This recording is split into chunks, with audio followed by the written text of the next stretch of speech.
so welcome everyone. For everyone who hasn't joined us before, we send out the recording afterwards via email with your CPD certificate, and you can also join our private Facebook group as well. So if you're on Facebook, that's great. If you've joined us from LinkedIn, hello. I will try and keep up to date with posting on there as well, which is great. Yeah. Good. Oh, sorry, put us back on the screen. Speak of you. There you go. Cool. So we're just welcoming a few more people. Sorry, so it's always a bit disjointed while we all get started. So if you can make sure that your microphone is muted. I am trying to mute everybody as they come in, but obviously some of them might slip through. So we don't have kids. We do have a noisy dog. So if you hear a dog, it's us. If you hear anything else, then it's not. He's currently munching away on a nice treat, so there you go. That should keep him in.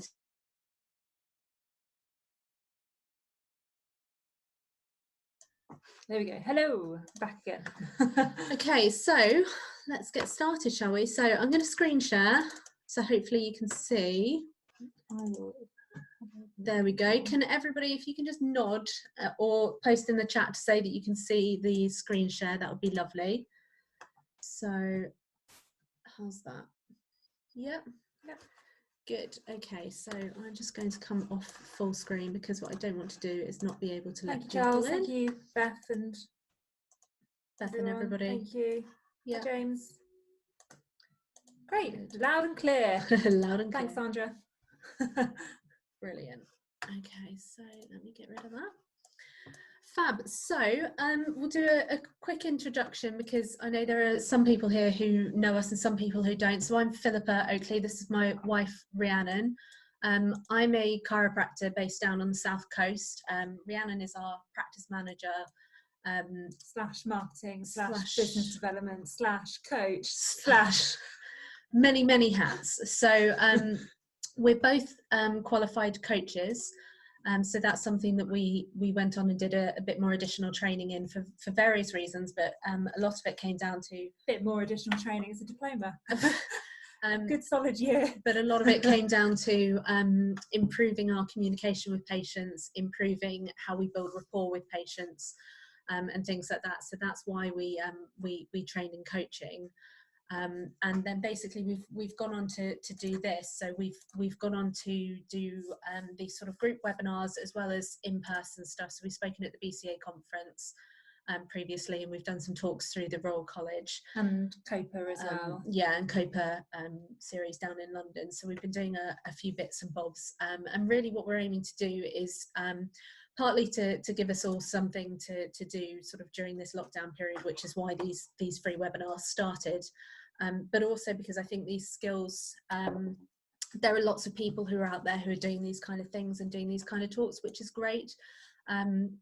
We all say information in different ways. We all take on information in different ways. So hopefully, although this might not be completely new information to you, you should still come away with something that you find useful. So as we said, I think in our very first webinar is to approach everything as though it's a learning opportunity and see what you can take out of it. So we hope that you find this useful, and if anything, it's a good chance to get together and have a chin wag about everything. So we are going to be talking today about overcoming negative self-talk, and partly for us as practitioners, and partly for how we can help our patients dealing with shame and guilt, because these are big problems that we face as clinicians, but also problems that our patients face as well. So I think it's important to bear this in mind from both perspectives. And what we're going to be talking about today will be applicable not only for us as practitioners, but also for you to take away and use with your patients as well. So do bear that in mind if we say, you know, that this is something that you can use. They're all transferable skills, so you should find them helpful for many things. So enough waffle from me. Next slide. So when we talk about guilt and shame, we refer to, no, don't do that because then I can't see the chat and can't admit people. So okay. She's just tinkering with my mouse. She does this, she tinkers. So guilt is basically, guilt is defined as I did something bad. Shame is I am bad. So shame, we say that shame is about the self, and shame is about fundamental characteristics, whereas guilt is a much more external thing. Guilt is when we feel that we haven't met standards, that either we've behaved in a way that isn't congruent with our own values or with society's values. So although people often refer to guilt and shame as kind of, you know, two sides of the same coin, they are very, very different. And when you start looking into them, you'll see that the way that we develop feelings of guilt and feelings of shame does occur differently. It occurs at different times as we grow up, and in different scenarios. But fundamentally, guilt is I did something bad, shame is I am bad. And when we were talking about this earlier, we were talking about the challenges with guilt and with shame. And because shame is so much more personal, it's so much more fundamental to who we are as a person, and it's you know, deeply painful, whereas guilt is more often just uncomfortable. Shame is more closely correlated with a lot of these sort of negative behaviours that are listed on this slide. So you were saying earlier about coaching, weren't you? Yeah, coaching originally came about from addiction, and that's where most of the research comes from. So you're basically addicts when you're being coached. So yeah, a lot of this sort of behaviour and overcoming guilt and shame, motivational interviewing, its foundations are in talking in addiction and dealing with people with substance abuse. It's fascinating, it really is, and that's the deep core of it, really, and that's where it started to help people, and that's where we can use it going forward as well. Yeah, so a lot of people, I think, don't recognise sometimes that coaching and motivational interviewing is deeply founded in science, and these are sort of tried and tested tactics to help with your patients. So going back to guilt and shame and the correlations of shame with addiction, depression, violence, and all of these sort of things. The interesting thing is that guilt is inversely correlated with these things. So we know that people who are able to deal with guilt, who are able to kind of hold their own behaviours up to their ideals and their values, although that would be uncomfortable, it's a learning experience for us. And we found the research shows that people who are better able at dealing with their guilt become more adaptive, they're more resilient as people. So that's really important to bear in mind going forwards, is that although guilt is uncomfortable, we can learn from it. And we're going to talk in a second about healthy and unhealthy guilt. And I'll pass you over to Rhiannon for that. The really interesting thing about guilt is that it can be divided into two sections. So here on this lovely infographic that we'll share later with you in the Facebook group is the helpful guilt, which is healthy, and the unhelpful guilt, which is unhealthy, and then obviously the shame. Really interesting fact that I discovered in my research for this topic is that shame, even though it is fundamentally sort of flawed and you're feeling like it's about yourself and you're a worthless person, we can turn shame into guilt, and then we can deal with it. And then that could be a helpful way of getting out of that shame spiral. Yeah, so we're going to talk about how you can do that with your patients in a little bit, because what we don't want is it's very difficult to deal with shame. Dealing with shame is deeply uncomfortable for all of us. It can be very painful and very difficult to move past. And sometimes if we inadvertently shame people, whether intentionally or intentionally, that can have a really negative impact on our relationships, both with our family, with our friends, but also with our patients as well in clinic. So yes, as Rhiannon says, we can move people from feelings of shame into feelings of guilt, which might not sound like a nice thing to do, but actually it's more helpful. So the healthy guilt, looking at this example, is, you know, Chris hits someone while drink driving and feels guilty. That's a healthy guilt. It's reasonable by all society's standards.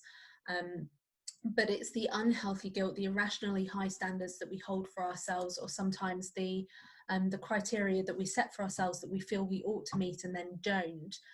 That sort of guilt is really unhelpful. And we've seen a lot of that happening at the moment, haven't we, in terms of people feeling guilt over not being able to help their patients. Opening clinic, not opening clinic. Yeah. I mean, it's different for different people, and it's different for different locations as well. So just bear in mind that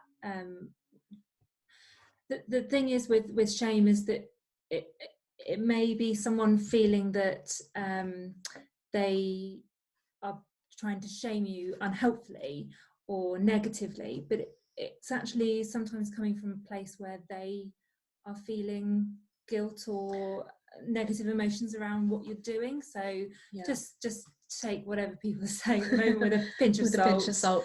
We're going to talk about that in a second as well, about the drivers behind shame, the drivers behind guilt.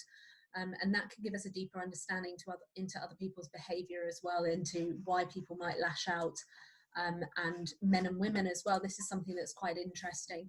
So shame and guilt, but shame in particular, affects men and women differently. There was a really interesting study done over in China where they looked at functional MRIs of people and the areas of the brain that were lighting up when people were experiencing shame. And they found that the amygdala was lighting up more frequently in men, whereas in women, the temporal regions and the frontal women's regions were.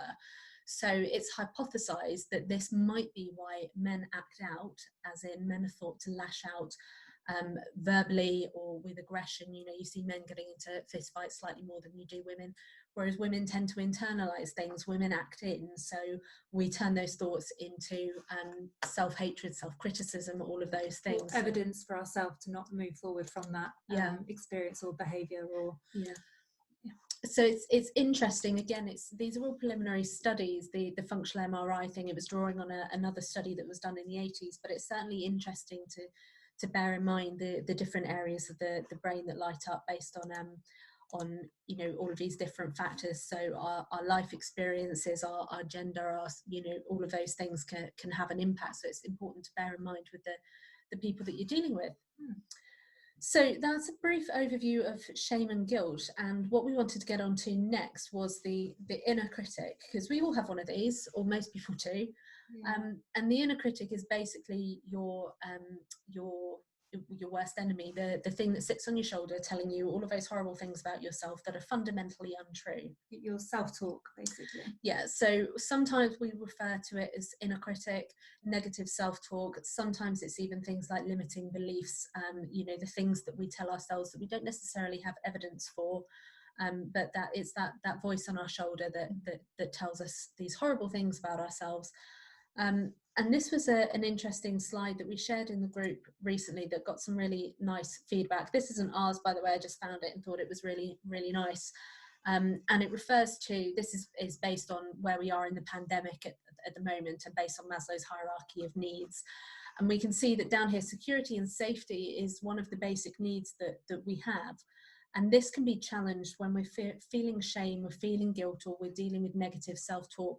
We can start to feel that our security and our safety is threatened.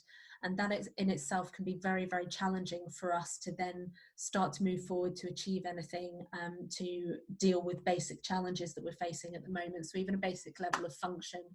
Somebody said in, I think it was the BCA members group, that at the moment they felt paralysed, and when the pandemic started, they felt completely unable to move forward, unable to process anything. And it's very normal, and it's okay to not achieve everything that you want to achieve in a day. At the moment, we're all very stressed and all experiencing this at different levels. So just be kind to yourself is what we're trying to say. Yes, and that's the thing with the inner critic, is the best way to combat the inner critic is with self-compassion, but obviously that's easier than it sounds. They've looked at studies where they looked at things like mindfulness, and particularly something called, is it loving kindness? Yes. Loving kindness meditations, and how effective this was in overcoming feelings of shame and feelings of guilt. And actually they found it doesn't matter how good you are at reading up on self-compassion, at practicing meditation and mindfulness. If you're filled with self-doubt and self-loathing, you actually have to put practical steps in place. Meditation, loving kindness meditation, was less effective than mindfulness. So that's something to bear in mind with your patients as well, is the recommendations that we're making for them are that the mindfulness-based strategies are better than loving kindness meditation. And it's obviously not a quick fix. It's a muscle that you create, the mindfulness muscle. Yes.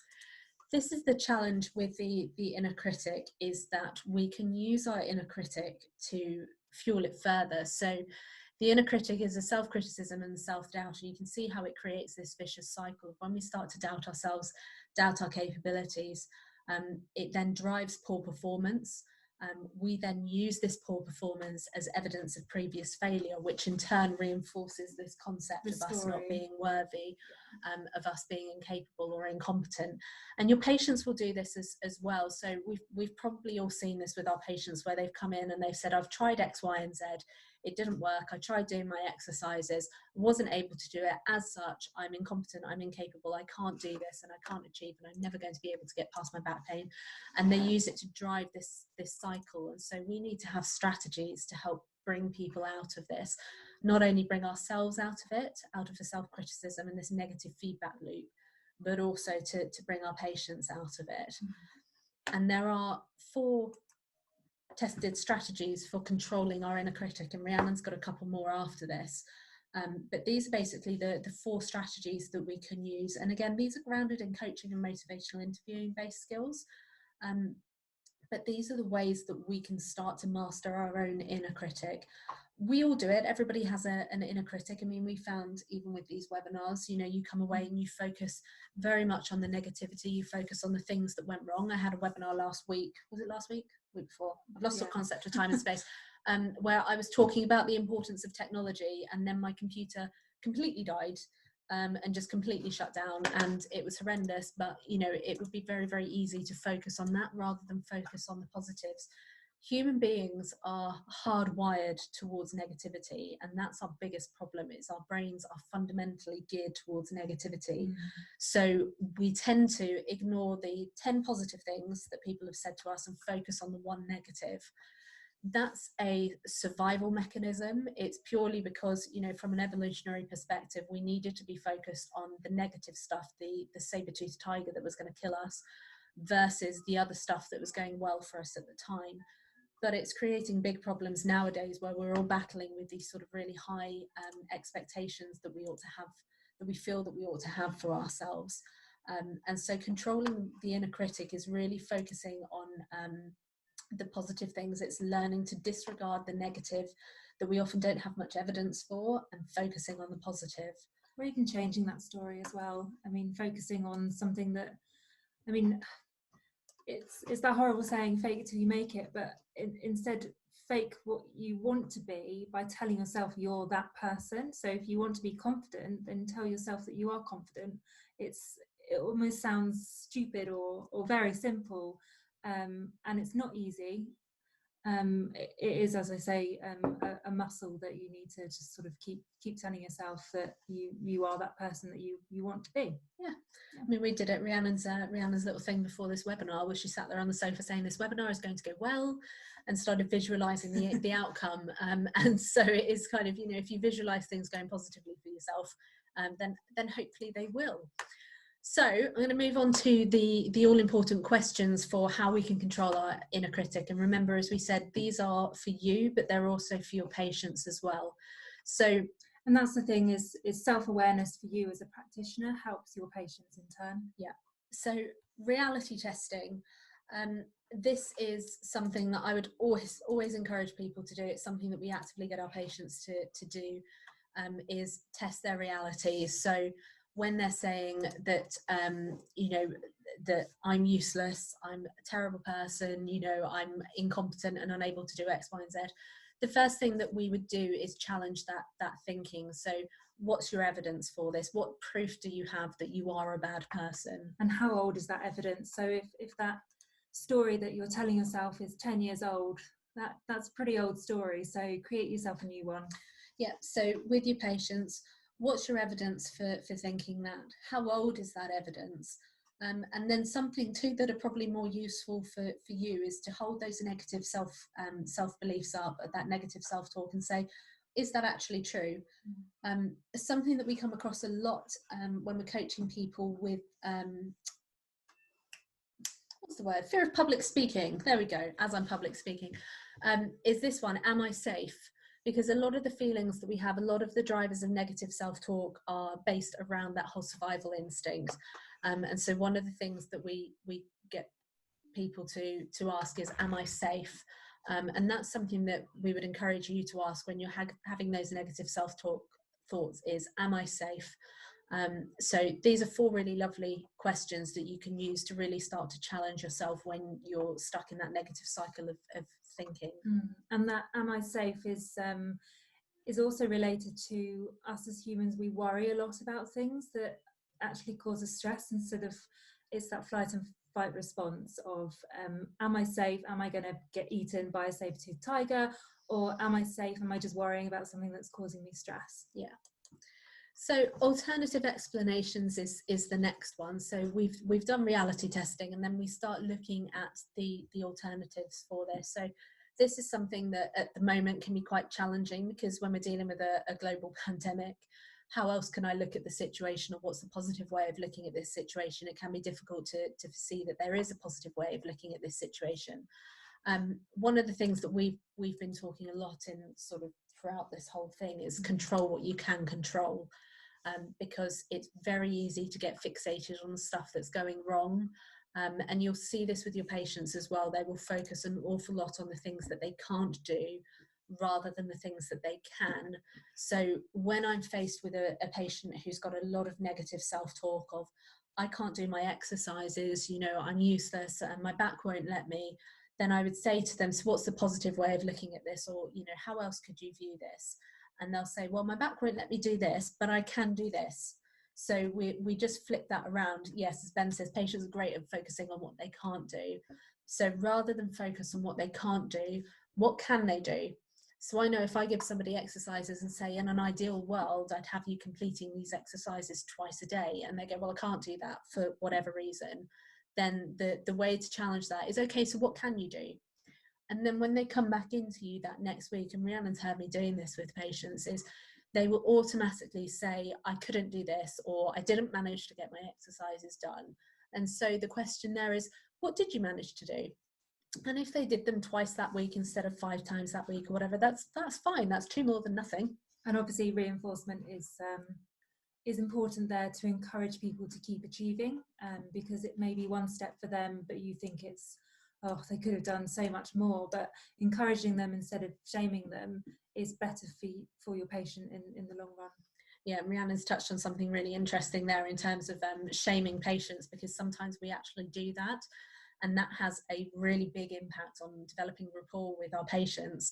And it's something we found in a couple of clinics that we've been working with, is that inadvertently shaming patients was driving patients to not return to the clinic. So it was affecting patient retention. So we're going to talk about that as well. I like this comment from Mike. A counsellor once asked me, what can I change by worrying about something? So what's the point in worrying about it? That's exactly it. Worrying about things doesn't do anything other than give you a really crappy day. So there's just no point in worrying about things that we can't control. When we're dealing with a patient who might be stuck in a cycle of guilt or shame, or dealing with that negative self-talk, we sometimes have to be the ones to encourage them gently to come out of that, and to review the situation and view it in a positive way, because there are always positives.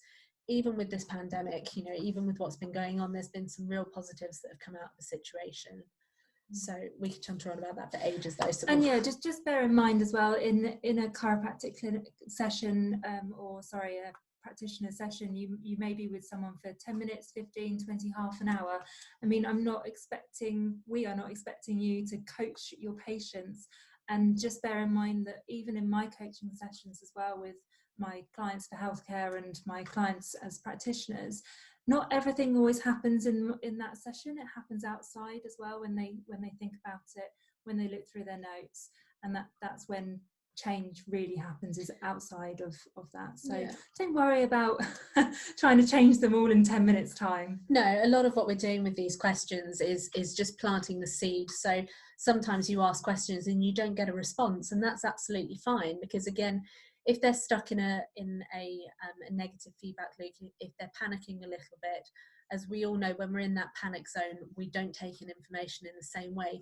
But even by asking them to start thinking about what the positive way of looking at the situation is, we can encourage that thinking afterwards, and that will take place outside of a session.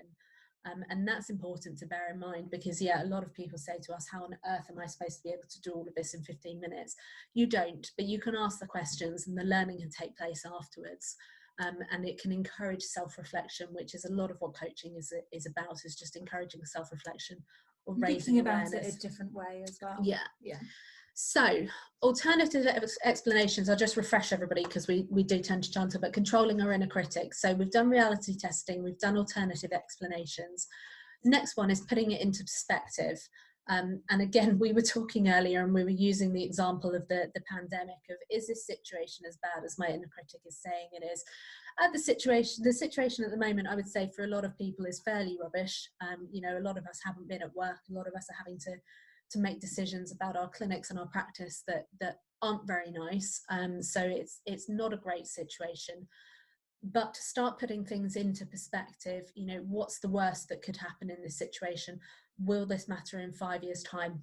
We wouldn't suggest, we talked about it quite a lot, we wouldn't suggest using the pandemic necessarily as the best example of this. But perhaps to break that down, you know, so to break the pandemic situation down into smaller chunks, as you know that we love to do, and say, okay, so even looking at PPE, you know, is the PPE situation as bad as I think it is? Because I know my inner critic is saying, if I don't bulk buy PPE now, I'm not going to be able to get it. Then I'm not going to be able to go back to work when everybody else is. And then I'm going to start losing income. And then it's going to have this massive knock-on effect. And you can see how that negative cycle can then spin you into a bit of a vortex.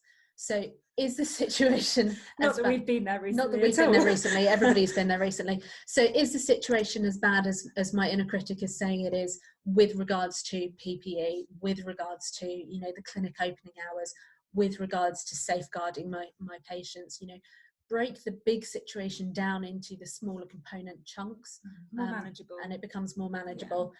Again, if you pop back into our Facebook group, you'll see we've got that goal setting funnel, which it has other applications, because you can use it for stuff like this, in terms of not just breaking down your goals into the component parts, but breaking down these big dramatic situations into component parts, which then become a lot easier to deal with. So instead of dealing with this situation of the pandemic and clinic closures, and dealing with all the negative self-talk that you're having about that, break it down into the component parts, and it can not only help you identify the areas where your inner critic is taking over, and your inner critic is stronger in some areas than in others, but it can also help you identify ways to move forwards.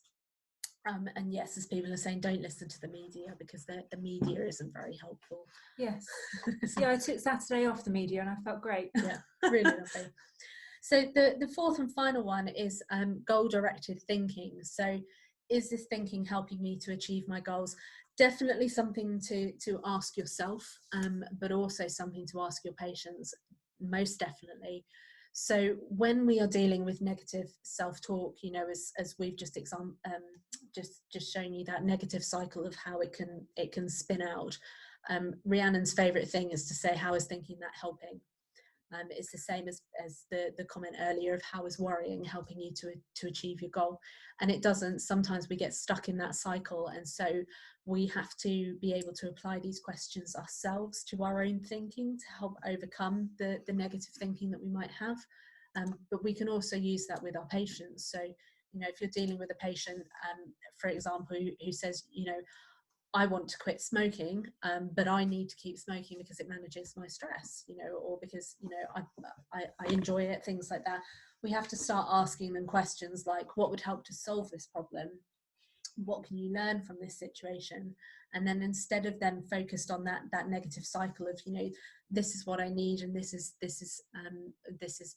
basically what I have to do, we can start to help them to break that down and to find a solution. So, you know, to use smoking as an example, somebody who says to me, you know, I need to quit smoking, but actually, you know, I enjoy it, or I use it as a stress relief. What would help to solve this problem often for them is saying, well, I need something that I can replace the smoking with, or I then know that he's going to need something to help with coping with his stress at work. So you can see how that starts to open up other areas for us as clinicians where we can identify where patients might need more help and more support. I was just thinking back to actually a couple of years ago when we started learning about coaching and more about ourselves and self-awareness, and we actually implemented worry walks so that we could get out our worry elsewhere, somewhere positive, and then come home and think about the proactive things that we could do. So worry walks, highly recommend worry them. walks with gin. Yes. So talking about shame and guilt and negative self-talk with our patients, and I mentioned earlier about the impact that negative self-talk can have on our patients, and also in things like our patient retention. So as it says, our role as coaches is to raise awareness, and there are things that you need to look out for, and little buzzwords and things that you'll pick up now that your awareness is raised, that your patients are saying that you might not have noticed before. But a lovely example was that I had a patient who, whenever something went wrong, whenever something happened, he'd go, idiot. And he was constantly, anytime anything happened, he would refer to himself as an idiot, or he would say, oh, my stupid brain. He was struggling with dyslexia and things like that, and he'd say, my stupid brain. And he was constantly reinforcing to himself this concept that he was an idiot, or that he was incapable, or that his brain didn't work. And so using coaching and using coaching skills, I was able to raise his awareness just by saying, have you noticed that you constantly refer to yourself as an idiot? And because it was so ingrained as part of his behaviour, he was completely unaware that his negative self-talk, that his inner critic had actually become an external critic. So, and by raising their awareness that they're doing this, and even for yourself, you can do this. You can start changing the way you speak to yourself. And I'm sure you don't speak to your friends or family members like that. You don't call them idiots or anything that you probably tell yourself that you are. So a really interesting thing you can do at the moment is speak to one of your best friends or a really close family member and ask them non-judgmentally what you say negatively about yourself, and ask them to raise your awareness about what you tell yourself, and that's a really interesting thing that you can try out for yourself. Yeah, some of the stuff that we say to ourselves that our inner critic says to us, we would never dream of saying out loud. We would never say it to somebody that we care about, but we would say it to ourselves. So one of the things that I've encouraged patients to do in the past is to write down the things that their inner critic says about them, or the things that they say to themselves. Looking at that on a piece of paper, putting it down in writing is very, very powerful. And when you then look at it in writing on a sheet of paper in front of you and say, is that something that you would ever say to your best friend or to your mum or to your dad? And they go, God, no, never, ever. It's horrible and it's cruel and it's vicious. Yet we say it to ourselves.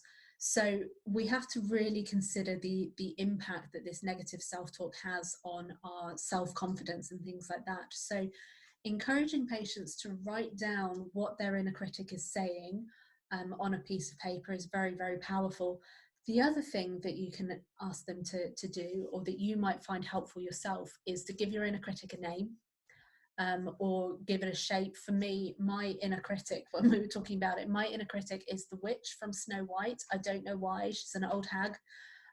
So that's my inner critic, that's what works for me. And so by being able to visualize what the inner critic looks like, or by being able to refer to them and give your inner critic a name, we start to be able to separate our inner critic from who we are, and from being part of us to being a separate entity. So then when you're talking to your patients, you can say, okay, so what's the inner critic saying today? Or, what's that old hag saying to you today? And they'll go, oh, the old hag's saying X, Y, and Z. And you can say, okay, so objectively looking at what that old hag is saying, is that true? Where's the evidence for thinking that? And you can see how. And how could you reframe that as well? Exactly. Positively. Yeah. Reframing is a very good technique and tool that you can use in your clinics. Yeah. So definitely writing down the negative self-talk on a piece of paper, really powerful for you, but also really powerful for your patients. And also trying to separate yourself from your inner critic and encouraging your patients to do the same. So encouraging patients to start to separate inner critic. Yeah, the Chimp Paradox is an excellent book talking about art. Sorry, I've just seen Charles's comment about it. It's a really great book. Loads of us have books as shelf development and not self-development, but get it down off the shelf, read it, because it really talks about our, hey, I think I've actually got it in my my book cubby over here as well. So shelf development. But it's a really good one, because it talks about, you know, our chimp brain and, you know, how we react when we're challenged. And this with patients, to go back to the impact that shame, guilt and negative self-talk can have on our patients.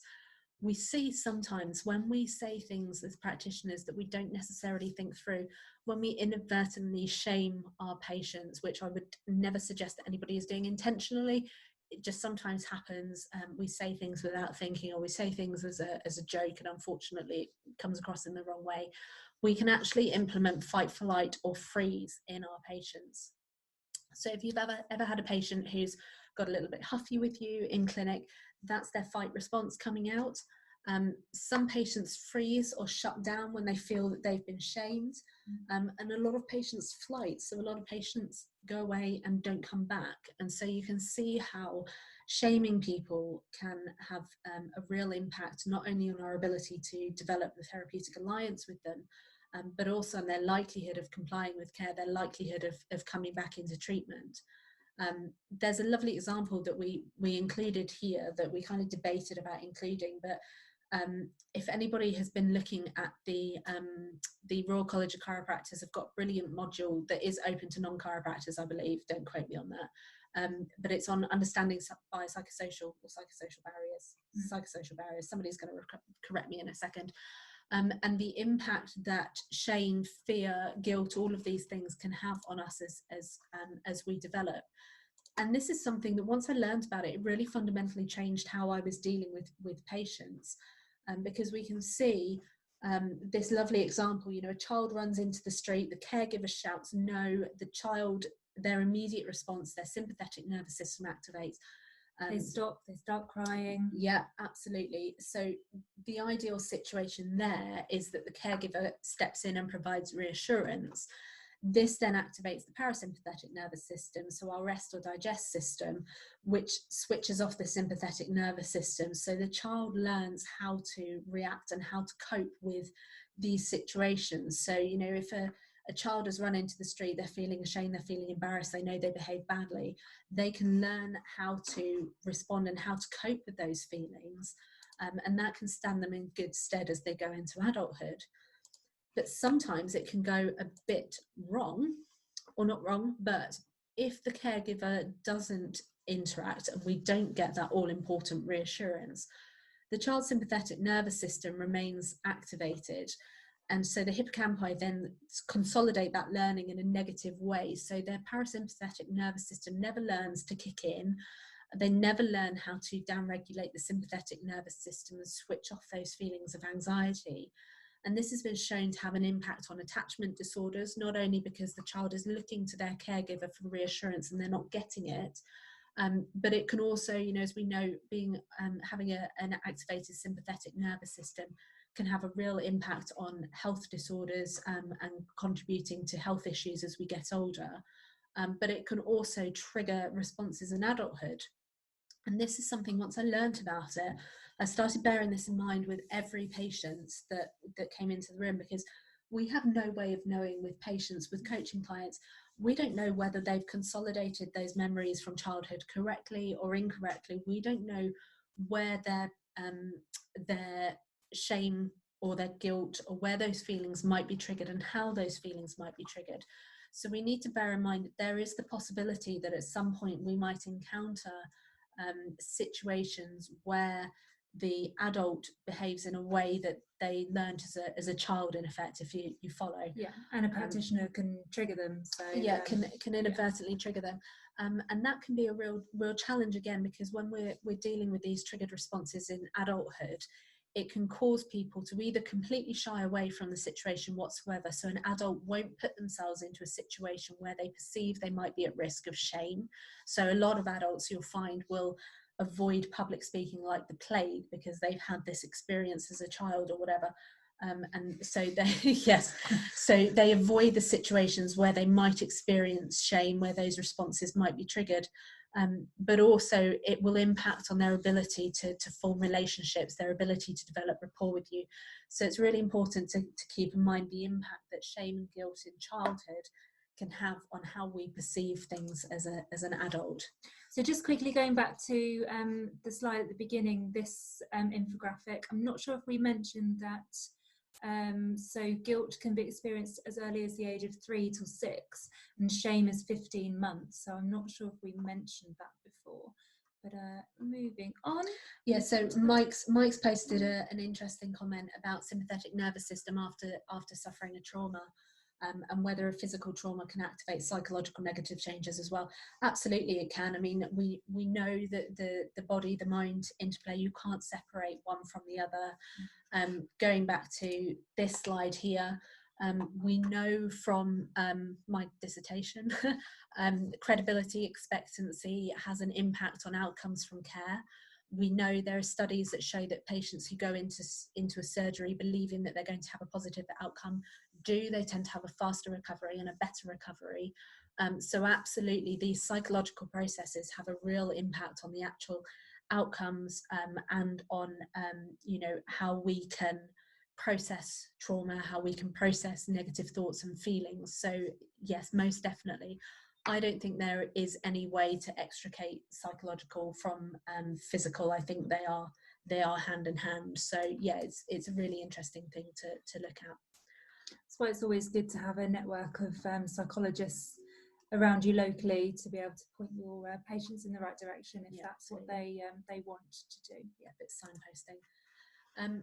And this is a nice process for you as a practitioner, because again, if you hold negative beliefs, if you have fundamental limiting beliefs about yourself, they can have an impact on your abilities, your competencies as a practitioner, your ability to form strong relationships with your patients. And this is a really nice process that we use. As you know us, we love a good funnel.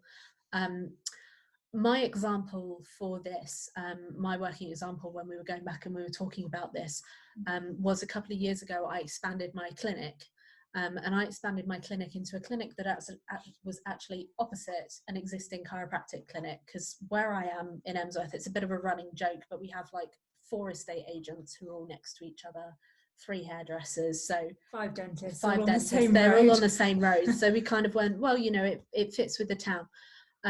But I was being fundamentally held back by beliefs that were things that I had started believing about myself many years ago. So the evidence for them was quite old. And so by using this process of, what will happen even if I believe those things, or even if those things are still there, what will happen if I just did it anyway? So what would happen was I would expand my business. I would be able to have my own clinic and have things set up the way that I wanted. What would happen if I didn't? I would have remained where I was, which was very stuck, and very costly from a financial perspective. The worst that could happen, I think I wrote down, was that we would run out of money, or that we would fail, the business would become insolvent.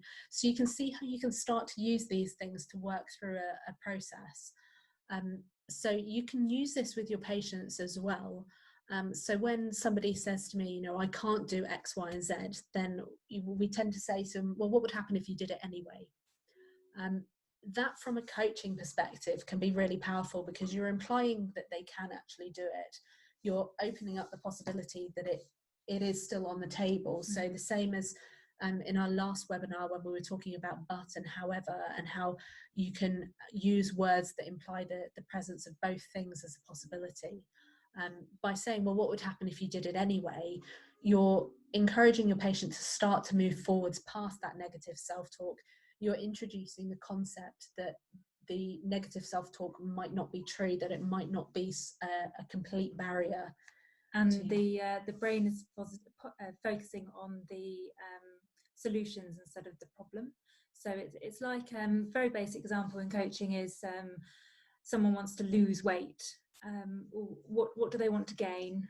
So it's just reframing in the positive. So rather than your brain focusing on losing, the brain is focusing on gaining, not gaining weight, but gaining health or fitness, whatever. Yeah, so definitely something to bear in mind, because again, going back to what a lot of people have affirmed is that patients are very, very good at focusing on the negative.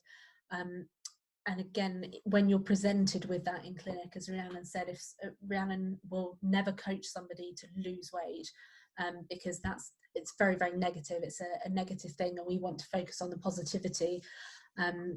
We will talk and provide a couple of resources about eliciting values and beliefs. But when we talk about the values, the things that are important to people, we know that positive values are much stronger than negative values. So we know that people who value honesty or confidence or integrity, those things, they're much stronger for people to move towards. You're going to have a much stronger likelihood of success because these are positive ideals, as opposed to saying, I don't want to be seen as X, Y, and Z. It's very, very negative. So we talk about wanting to move away from those kind of negative things and move towards the positive values. So it is literally referred to as move away from it and move towards values. So that's something that could be really, really useful to bear in mind with your patients. So talking about this slide, the impact on you, what's the worst that could happen in this situation? Again, really, really powerful with your patients. What's the worst that could happen? You know, if you did this, despite the fact that you get a little bit of back pain, what's the worst that could happen? And they can start to write down a list. For most people, the top thing on that list would be, I'm going to have a pain flare up. What else could happen? You know, I could end up having to take time off from work, you know, and they can start to explore that list. You can then move on to asking them about a list of options of how could I deal with each of those points I've written in my list and what resources they have to support them. So when somebody says, sorry, I was just going to add in there, in between that, you're going left brain to right brain. So it's a bit jarring if you go straight to right brain after left brain. So we also talk about changing state as well. So whether that's standing up, taking a drink of water, having a jig, whatever, left brain to right brain, you need that separation between asking those questions. Yeah, so when we've got that list of what's the worst that could happen, to use this in practice, so what's the worst that could happen? Top of the list is probably, I'm going to have a pain flare up. Okay, so how could you deal with that if it happened? What resources do you have? So they have you as their chiropractor, their osteopath, their physio. They have the knowledge and the skills that they've already learned from their treatment with you. They have their list of exercises. They've got their ice pack or their heat pack. So you can see it starts to break things down, and you start to very gently challenge that fundamental belief. And by presenting them with the evidence, by presenting them with the skills and the tools that they've got to help them deal with these things, you can really start to challenge the self-talk, and you can see how it can be done in quite a positive, quite a delicate way. You know, none of these questions are confrontational. None of them are challenging their beliefs and fundamental views about who they are as a person. So we know that we're unlikely to trigger that shame response, because we're not saying, well, why do you think that? You know, we're not being confrontational or challenging, and we're not being aggressive. We're doing it in a very softy way, encouraging them to start to explore the options, start to challenge the evidence that they've got, start to review the resources that they've got. And you can suddenly see how these patients, you know, the ones where you feel like you're constantly knocking your head against a brick wall, sometimes you can use these skills to very gently start to explore your way forward and start to challenge them and to move them through this. So now that I know what I could do, what will I do? So now that I know what I could do if I have a pain flare up, what will I do? So if in the eventuality that you might have a pain flare up, and again, bearing in mind, we don't have any evidence that you will, it's just a possibility.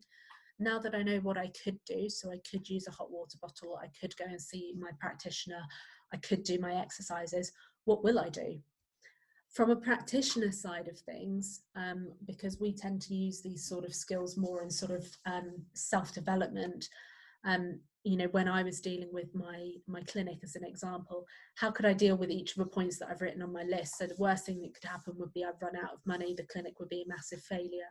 I started to then look at things that I could put in place if that happened, and then write down an affirmation. And again, going back to our talk with Chip, writing down your affirmations and reviewing them, providing feedback, summarizing, all of those things can really help to start to move us forward.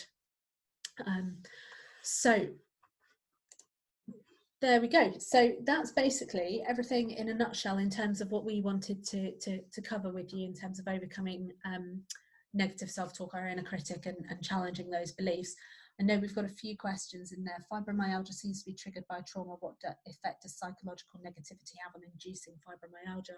So that's a really interesting question, Mike, and off the top of my head, I don't know, because it's not something that I've looked into. And again, I'm big enough and ugly enough to admit when I don't know. My understanding is that fibromyalgia is often actually misdiagnosed as a small fiber polyneuropathy. So I think psychological negativity in pain, there's a lot of research on pain science around fibromyalgia, and around you know, the negative thoughts and feelings that we have on triggering pain. In terms of the specifics of fibromyalgia, I mean, as anybody who knows me knows, I could probably bang on about pain and nociceptive language until we're all very, very bored, but I don't know the specifics of fibromyalgia. But what I do know is that we'll go away and have a look, and then we'll chat about it in the group later. Well, it just reminds me of that video of the baby having the inoculations, and the doctor is just sort of doing that around the baby, just going la la la la la, and then the injection goes in, carries on, and that's kind of very basic. Basic understanding baby doesn't even notice of pain and not understanding or not noticing. So Beth has asked a question of how do you work this stuff into usual chiropractic appointments? Do you plan it and do a longer appointment in advance, or do it instead of hands-on care, etc.? No, I do all of this in 15 minutes, which sounds really, really like how, but when we were talking earlier about how the learning can take place outside of the treatment room, again, we ask these questions in the hope that we start a dialogue with our patients, but sometimes we don't. The thing with coaching is that when you learn these coaching skills, and even, you know, these questions that we've put up here, just these little things that you can use, it's kind of replacing some of the dialogue that we already have and providing more structure and providing a more constructive conversation with our patients. So I have replaced a lot of the questions that I used to ask with more coaching based questions, because I find it elicits a more useful response for me. But also bear in mind, you can still ask these questions while the patient is face down on the bench. So you can incorporate them while you're doing hands-on treatment.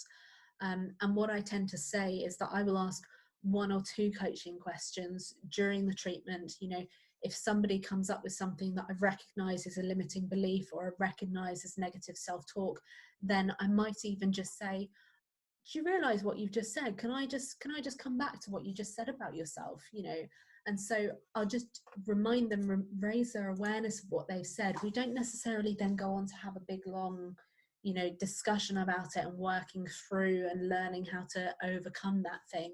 But it's all just about raising awareness. So if a patient says to me, you know, oh, I'm completely useless and I did this, then I'll say, are you really? You're completely useless, you know. Or it's also using the stories and that they've told you in previous sessions as well. So, oh, a couple of weeks ago you said that you were on the floor with your grandchildren playing with them. So what's the difference now? Or you were playing tennis, or just using stories and things that they've told you in the past as evidence to sort of count and challenge them sensitively. Yeah, so as Mike has said, this is why it's great that we get to know our patients so well. We get to really know who they are as people and what makes them tick, so we can start to learn about their beliefs. We can find out about their job roles and things that were important to them. That gives us a better understanding of their core values, which then helps us with moving them towards the positive goals that they want to achieve. So yeah, it's really, really useful to start to use those things and present them as evidence. Beth, there's definitely ways to incorporate this into practice. that we can help you with. But do drop us a message afterwards, because we've got loads of tips and things that we can do with that. Erica, about needing more time, we are going to, I think you're quite right. I think we're going to have more time with our patients as a result of this, the pandemic, mainly because we're all going to be cleaning and donning and doffing PPE and whatnot. But then I would ask you, how much time do you need? Yeah, how much time? So it's looking at the evidence of how much time we need with our patients. For me, I feel quite comfortable doing these coaching skills in 15 minutes. If Rhiannon's doing a pure coaching session, then yours are a minimum of an hour, really, aren't they? Yeah, I mean, I can get a coaching session done with someone who we've worked with for at least 4 weeks, or we've got a good rapport. Of course, I have good rapport with everyone, but at least like half an hour is absolute minimum, really. I mean, if someone just wants to go through something just through the process, then half an hour is absolutely fine. Yeah, you can rattle through it, but definitely in terms of coaching, I find that there's less waffle, isn't there, because you're quite structured in terms of the questions that you ask, and so and if you know someone quite well and you've got that rapport, you do get to know people quite well with coaching. You build that rapport very quickly, and you get that evidence, you get the stories, and you can challenge sensitively or not. One of the things that Rhiannon does a lot is, when you hear people who say, "Oh, I always do that," and when you've been coaching with them for a while, you can literally just go, always, and they'll go, well, no, not always, but sometimes, and so you can, instead of these big long coaching questions, these big long conversations, sometimes it's literally just going, always, raising people's awareness, of what they've said. So yeah, really interesting ways and interesting skills that you can apply, but it does take a bit of getting used to, but we're all still learning. I mean, we've been coaching for 4+ years now, and we're all still learning. So so does anybody have any questions or any specific things, I would say specific negative self-talk that you're dealing with, but that might be a bit of a minefield? Any personal experiences that you'd like to share with the group? Anything at all? I'll stop screen sharing so you're not faced with my computer, and let me unmute everybody. So,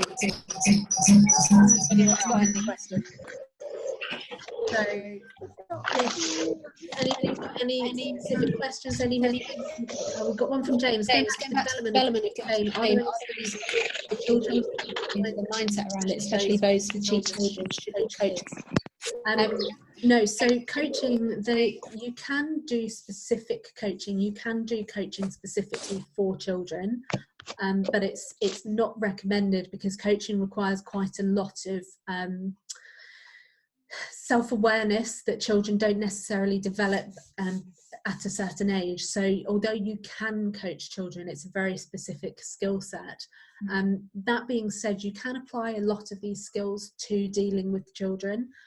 So we had Maria, I haven't seen her pop up as yet, although I'm sure she's here.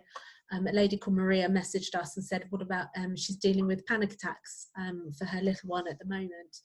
And again, you can see how you can extrapolate some of these skills. So when we're dealing with a panic attack, you can use the concept of naming your inner critic and giving your inner critic a face, or giving them an appearance. And you can use that with panic attacks as well. So, instead of something that they're just afraid of, things that go bump in the night, you can give them a name. The scary monster Frank, who lives behind the bed. Boogeyman was mine. The boogeyman, exactly. But also setting children up as well, even adults. I mean, at the moment we are, before we go to bed, we talk about what we're going to do the next day, so we're prepared, and there's no sort of random surprises. And Beth, positive affirmations definitely help with children. There's some really cute videos of like little kids looking at themselves in the mirror and going, I'm strong, I'm powerful. Yeah, it's that scene from The Help, isn't it, where she's going, you was smart, you was kind, you was important. So James and Beth, definitely there are ways to utilize coaching skills and coaching strategies with children, and certainly taking affirmations as a coaching skill and using those with children is really powerful. you think about as a child, if we learn shame, we learn guilt from our caregivers, which is what it suggested, and we learn our natural response to things based on how our caregivers respond to us. It's a generation thing. Sorry. Then yeah, we can impact on the way that our children grow and our children develop, because we will learn those not correct responses, because correct is the wrong word, but we will learn the more beneficial responses and beneficial behaviors. So talking about that slide where the caregiver provides reassurance, that not only has a very powerful impact on them emotionally, but we also know it has a powerful impact on the way that their brain will process and store that information on the hippocampus, on the limbic system. So yes, it's very, very important that we do consider using some of these strategies with children, and how that can help them develop. So yeah, although we wouldn't suggest coaching children, sort of one-to-one coaching children, I think there are things with coaching and there are techniques with overcoming negative self-talk that can be really, really beneficial for people of all ages. So that's brilliant. 3 things that made me laugh today. Yeah, affirmation to help combat. Yeah, absolutely. So really good way to implement things. Yeah, and gratitude as well. I'm sure some of you heard about gratitude journals. That's actually evidence to suggest that helps you with your mindfulness as well, is saying at the end of the day what you're grateful for, and it sends you off to sleep a lot better than going to bed stressing about thinking life and pandemic and PPE. Yeah. Brilliant. So any other questions from anybody at the moment? If not, please join us in the Facebook group. We're always there. So thank you guys for joining us. So as we said, we will have the video recording of this so you guys can listen back. We will share our slides as well, and we've got a couple of little resources that we think you'll find useful, and we're putting together a couple of worksheets on overcoming shame and guilt that you might find useful just to keep on your desktop, so you've got them to help your patients. Mainly it's just about, I would say it's having questions in your toolbox, and so I found that most of the feedback from these webinars has been that it's given people more valuable questions to ask and to have at the back of your mind. And as you start to utilize those questions and you start to build them into your vocabulary, you'll find that they open up a more helpful conversation. So, for me, I don't, and we've talked about this before, I don't ask patients how they are. I ask them what's been going well for them this week, because I find that finding out what's been going well for them and then what's not been going quite so well is more useful for me than a patient who just says, yeah, I'm good, because that doesn't tell me anything. I'm fine. So, it's stuff like that these coaching skills can be useful to give you a more useful conversation with your patients than just I'm fine, everything's good, because that doesn't tell you very much. Or again, it's more likely if you ask a patient, how are you, they're going to say awful, terrible, my boss did this, my back is killing me. They're going to hit you with the negativity rather than the things that have been going well. And we want to start off every session with something nice and positive. So and Amy, yes, Brene Brown is awesome. She's still on Netflix at the moment. I think she is. Yeah, she's got Brene Brown is it Call to Courage on Netflix, and she started a podcast as well. So she's talking about. Well, I haven't listened to it yet, but I plan on doing that. Yeah. So Brene Brown, if you guys saw the Man in the Arena, the Teddy Roosevelt graphic that I shared yesterday, is one that Brene talks a lot about. And it's something that we find very useful. There's a lot of people out there who will shame and criticize others, and I think when you think about the man in the arena, it's not the critic who counts, it's the man in the arena, the one who's in there daring greatly. Yes, exactly. So you've got to think, when you're dealing with negative self-talk or you're dealing with criticism yourself, is the first thing I ask is, well, what's the evidence for this? Is this actually true? And is it better that I'm out here putting myself out there and being vulnerable and daring greatly, as he says, than to to be sat there behind a keyboard critiquing others, which happens a lot. But it's interesting to talk about that, because at the moment there is a lot of lashing out that's going on. And I think at the moment for me, that's potentially people's fight response, you know, talking about fight, flight or freeze. There's a lot of emotive subjects that are happening at the moment where people are saying, should I open my clinic? Shouldn't I open my clinic? People getting upset with people who have opened their clinics, or people who have opened their clinics saying we should all be open. You know, it's a minefield. And there's a lot of lashing out that's happening. And I think that's potentially down to feelings of shame, is people are feeling like they might have been shamed even if they haven't, or they're perhaps questioning themselves. There's a little bit of self-doubt going on, and so the general reaction there, or the very human response, is that we lash out, or we flight. So a lot of people kind of shut down and go, well, I'm not going to get involved, or they run away from it whatsoever. So they leave the group. So yeah, I think that's interesting to bear in mind at the moment. Is we have to be comfortable with our own decisions.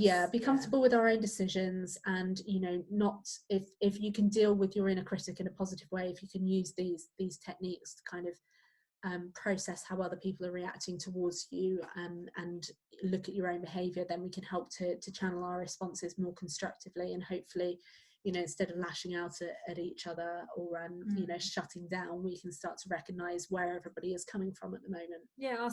Ask people what their reasoning is for doing what you think that they shouldn't be doing.